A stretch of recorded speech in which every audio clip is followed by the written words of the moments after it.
फैसले से election commission ने ये फैसला किया है। ये इलेक्शन कमीशन के जो करतूत हैं ये इतने महीनों से सामने थे, उसके ऐन मुताबिक है। हमें इनसे कभी भले की उम्मीद नहीं थी। अब एग्जैक्टली इलेक्शन कमीशन ने वही किया है जो हमें इनसे उम्मीद थी।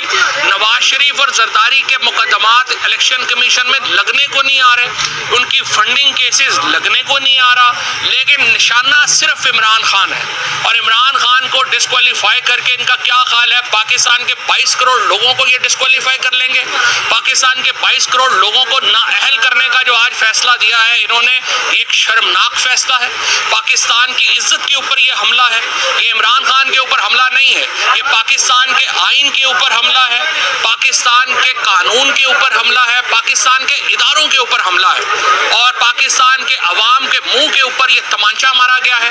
अभी एक हफ्ता पहले इमरान खान जो है वो 2/3 अक्सरियत से जो सीटें हैं वो जीत के वापस आ रहा है। पंजाब के इलेक्शन होते हैं 2/3 मेजॉरिटी से इमरान खान वापस आ रहा है। तुम लोग होते कौन हो ये फैसला करने वाले?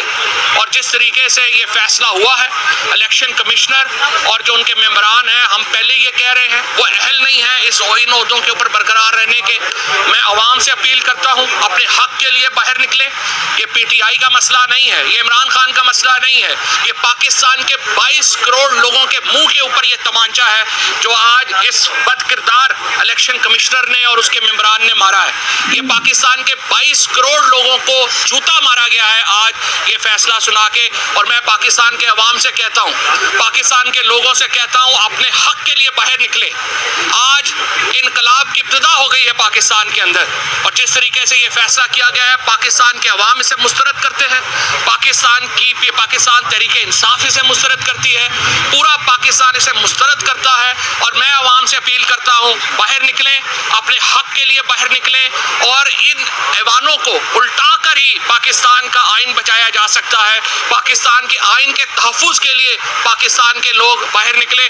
अभी बाकी तफसीलात के लिए